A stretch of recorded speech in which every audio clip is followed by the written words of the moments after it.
este último que vamos a ver de Beltrauma, que hoy salió con una boludez tan grande tratando de justificar lo que pasa en Boca, viéndolo como un ataque mediático, diciendo que en River pasan cosas iguales o peores, sin embargo, no recibe el ataque feroz de los medios de comunicación. Escuchen. Es un problema y es llamativo para un club como Boca que está manejado por gente del fútbol. Los Cassini, los Riquelme, gente del fútbol. Tener a Rojo colgado es llamativo. La forma, ¿eh? ¿Qué te pareció, Lucas? A ver, la novedad hoy es que finalmente, de manera taxativa, 3 jugadores borrados ya por Russo, porque ya estaban borrados, ni Rojo, ni Sarachi, ni Lema iban a volver a tener un minuto en Boca, pero que seguían teniendo una parte del entrenamiento con el plantel, directamente les comunicó, por lo que tengo entendido, el consejo que sigue en funciones, les comunicó, a partir de ahora ni siquiera se entrenan con el plantel, y cuando van al vestuario, el utilero le dice, no, en este vestuario no, tienen que cambiarse otro. O sea, directamente cortaron cualquier vínculo formal dentro del predio, porque por supuesto los jugadores pueden seguir teniendo vínculos fuera del predio. Yo siento que Boca, lo vengo diciendo, Boca vamos viendo. Entonces, cuando tienen bombas que están a punto de explotarle, en vez de decir, che, ¿cómo se desactiva esta bomba? Es bueno, esperemos que la mecha prenda y que explote, y una vez que explote vemos qué hacemos con los escombros. Claro. Insisto, más allá de esto, también tengo que decir, yo recién me fijaba para actualizarlo al minuto. No, perdón. En River, Matías Rojas, Simón, Lanzini y Craneviter, sobre todo te digo los nombres de Matías Rojas, que llegó hace 6 meses, Lanzini, que es una figura, un nombre importante, y Craneviter, un jugador que tiene cosas de Fabra, borrado, que de repente apareció en un partido clave de Copa Libertadores, después luego borrado, bueno, se entrenan por su cuenta. Ahora, yo no sé si porque no pasa nada, yo no sé si porque no trasciende, o porque River tiene también menos repercusión que Boca para los medios, eso no tengo dudas. Son 4 jugadores que siguen estando todos los días entrenándose en el predio de River y no es conflicto. En Boca es conflicto. A ver, no hay que ser un gran periodista, un gran analítico, un gran comprendedor de gestión de grupos para darse cuenta que la gran diferencia, en este caso puntual, no voy a hacer diferencias entre River y Boca, pero en este caso puntual, la gran diferencia son las formas en las que se manejó una situación con la otra. Porque ayer, para los que no se enteraron, cuando Boca reanuda los entrenamientos, Marcos Roto va entonces a querer formar parte de la charla que iba a existir entre el cuerpo técnico y los jugadores, post derrota con Huracán, post vergüenza con ese cambio que no se entendía qué es lo que estaba pasando, que también Beltrama el otro día lo quiso comparar con esa famosa anécdota de Ortega no queriendo salir contra Racing cuando el técnico era Ramón Díaz. En River vino Marcelo Gallardo después de un año de estar viendo un montón de actitudes que no le gustó de ciertos jugadores para hacer un balance final post-eliminación del Mundial de Clubes y decirles algunos de estos nombres que no iban a ser más tenidos en cuenta.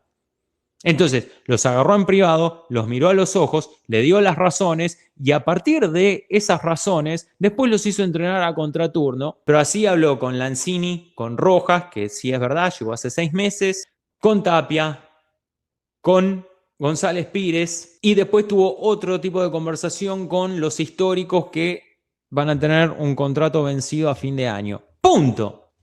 No hay mucho más para decirlo, porque aparte de las formas, las razones son futbolísticas. No rindieron, no cumplieron con las expectativas. Algunos no lo pudieron hacer en los 6 meses que llegaron, caso Tapia, caso Rojas, otros no lo pudieron hacer en el año o en el año y pico. Entonces ahí está, listo, punto. Por eso se terminó ahí el tema. Aparte porque River, en general e históricamente, también adopta otra metodología ante lo que son los rumores o las escenas de escándalo. Que es que maneja todo a puerta cerrada, todo privado, es mucho más difícil de enterarse y si te enterás, es difícil de contarlo porque es difícil de contarlo sin las pruebas. Entonces lo salís a contar y lo más probable es que quedes como un mala leche, un boludo. Por ejemplo, el mito de la Pradón cayendo del balcón, no sé si se acuerdan, que hay un mito urbano diciendo que no fue necesariamente que sufrió el accidente de la manera que lo sufrió. Pero si vos querés hablar de escándalos de vestuario en River, te tenés que ir a hechos muy puntuales. Lo de Michelis, lo más reciente, que repercutió tanto mediática como institucionalmente. Le costó la carrera política a Patanián, que la va a tener que reconstruir en los próximos 4 años. Le costó a River que se hablara de eso hasta el día que se fue de Michelis e incluso posterior. Entonces mirá para el trauma que dice que River no tiene la repercusión mediática que Boca. Pero después, si te querés ir del escándalo del vestuario de Michelis, te tenés que ir hasta el 2005, que fue la pelea de vestuario tras el escándalo entre Tucio y Ameli. O sea, te tenés que ir a 20 años atrás para encontrar cabaret en River, que no significa que no hayan pasado cosas, que no significa que todos los jugadores hayan sido profesionales. En ese interín también se vio lo de Ortega, si querés lo podés poner. Pero cuando se vivía lo de Ortega, por ejemplo, la situación de Ortega, que hubo muchas cosas que no trascendieron, después entraba Ortega a la cancha y la rompía toda. Entraba Ortega a la cancha cuando estaba todo el Monumental puteándolo a Simeone porque estábamos perdiendo con Gimnasia y Esgrima La Plata después de haber quedado eliminados con San Lorenzo en Copa Libertadores, y no solamente nos quedábamos afuera en la Copa Libertadores, sino que se nos complicaba el campeonato 2008. Simeone lo pone en el freezer Ortega, lo manda al banco de suplentes, el Monumental era una caldera, lo termina poniendo al burrito y River termina dando vuelta al partido después de un acto indisciplinario de el ídolo millonario. Entonces esa es la diferencia del trauma. Que Boca no le gana a nadie, que Boca hace 11 partidos que no gana, que Boca está llevando la peor racha de su historia, que los jugadores ni siquiera se quedan a almorzar juntos, se agarran la vianda y se van, que hay vedetismo, que un chabón se prende un faso en la mitad de la cancha cuando termina un partido, que hay buchones de los dirigentes y buchones para el periodismo. Entonces por eso todos los días de Boca es una telenovela. Mientras que en River, como se tiene que hablar de táctica, como se tiene que hablar de fútbol, entonces nadie habla de River. Ni los hinchas de River hablan de River hoy en día. Porque siempre volver a lo mismo. A que si juega bien con Salas, si no juega bien con Salas, si a Borja hay que colgarlo, si tiene que poner a Dadín. Esas son las charlas del mundo de River. Entonces la gente se aburre rápido. En cambio Boca ponés a ver qué va a pasar en el capítulo de hoy, porque encima cada día termina hasta con un gancho. Mirá todo lo que pasó desde que fue lo del cambio de Merentiel. Después se habló de todas las teorías de lo que pasó con Merentiel, después de que rompió un vidrio, después de que se viralizó el video tratándolo de ayudar a Russo a subir un escalón. Después, todo eso se habló porque estaba libre, porque Boca tuvo libre el lunes. El martes se reanuda el entrenamiento y pasa lo de Rojo con estos otros 2 jugadores, Lema y Sarachi. Entonces hoy la novela es esa. Al todo esto también trascendió por parte de los mismos dirigentes que aparentemente borrarían el Consejo de Fútbol. Y esto sin hablar que en el fin de semana apareció el dedito loco del hermano de Riquelme. Entonces, mirá todas las cosas que hay para enumerar de lo que es Boca hoy en día, como para que vos quieras venir a comparar con la decisión que tomó Marcelo Gallardo hace ya, ¿cuánto? Un mes, de dejar de tener en cuenta jugadores que ya tenían un ciclo recontra terminado en River, al margen de que estuvieran entrenando o no a la par. Y la decisión de que entrenan a contraturno no es por algo personal para con Lanzini, o para con Gattoni, o para con Simón, o para con ninguno de estos pibes, o Craneviter. Que no exista mala onda en el grupo. Para que la frustración de esos jugadores no se tenga que trasladar al día a día del resto de los otros 35 profesionales que están ahí entrenando. Entonces, de alguna manera, es dar vuelta de hoja para poder enfocarte y renovar y centrar tus energías en lo productivo, que es lo que viene. Entonces, por eso, seguir tratando de hacer este circo y tratar de arrastrar a River al barro de Boca, me parece que es otro intento desesperado por Boca de querer, de alguna manera, ponerse a la misma altura de un club donde hoy ya cada vez queda más leja la distancia. Y muchos que están con el tema de Riquelme que no se vaya más ni nada, yo les quiero recordar que nosotros ya nos veníamos cagando de risa a Boca. Muchos dicen, ¿cuándo River va a aprovechar el mal momento de Boca para sacar fruto de esto? Ya lo hicimos. Es más, nosotros hace unos años fuimos el motivo del mal momento de Boca. Nosotros fuimos los que lo bajamos a Boca de un ondazo. Cuando lo sacamos de la Sudamericana cagándolos a patadas, cuando los eliminamos de la Copa Libertadores con una vergüenza mundial e histórica que terminó en el gas pimienta, copa que después terminamos levantando, cuando los goleamos en el 2017, cuando le dimos la vuelta en la cara en Mendoza en el 2018, cuando levantamos la Copa Libertadores ante los ojos del mundo en Madrid, y cuando vendieron una semifinal como la revancha de Madrid, semifinal de Copa Libertadores, y lo volvimos a eliminar definiendo allá de visitante. De los últimos 42 clásicos, Boca ganó 11 nada más.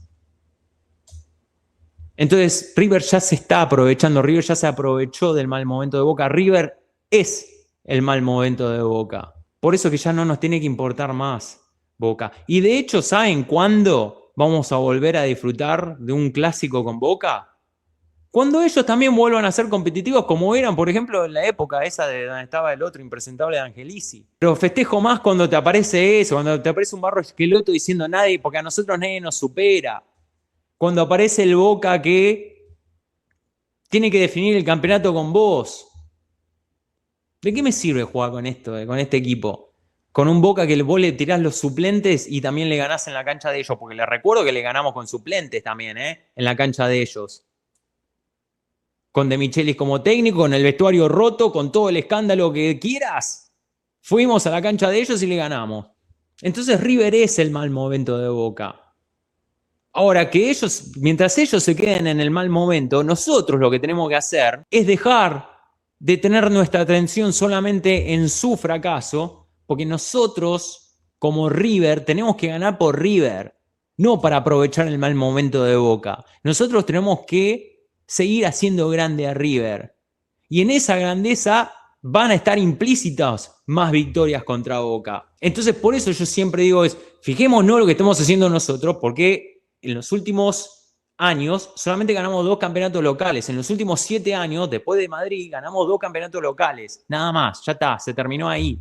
Entonces todo muy lindo, todo lo que pasa en Boca, todo muy lindo, de lunes a viernes, pero después nos tenemos que preocupar porque en River, sacando todas estas cosas de folclore, después, en lo estadístico, en la matemática, no hay tanta diferencia. Marce, River tiene que conseguir el nuevo clásico, algún equipo más altura. Por eso a mí me interesaría que River trascendiera otra vez en la Copa Libertadores. Porque prefiero ir y medirme con el Palmeiras, prefiero ir a medirme con Flamengo. Medirte con Boca, ¿en qué te puedes medir? La cancha esa da lástima. Posta, da lástima, da asco. Da asco verles la cancha. Los jugadores que son, por favor. O sea, decime qué jugador podés llegar a querer de que tienen ellos. ¿Qué jugador vos decís, che, ojalá estuviese en River? No tienen a nadie, no tienen absolutamente nada. Acá, un boludo como Willy, que habla de la B. Ustedes perdieron la categoría, ya no son más de categoría. No son más de categoría. A River le costó un año volver a la primera división y a partir de ahí siempre fue en ascenso, saliendo campeón del torneo local primero, saliendo campeón de la Sudamericana, cogiéndoselos a ustedes en el proceso, pero un año fue la B. Ustedes hace, ¿cuánto? 9 años, ya una década, que vienen haciendo papelones, pasando vergüenza y viviendo en la sombra de River. Se rompió el historial. Perdieron la paternidad de la que tanto se jactaban y por eso siempre festejaban los empates. Fines de los 80, 90, 2000, 2010. Hasta eso perdieron. No les queda nada, ya no les queda nada. Entonces por eso que para mí, como hincha de River, estar fijándome sinceramente en si Boca pierde algo más, ¿qué más? Ahora lo que tenemos que hacer es ganar nosotros.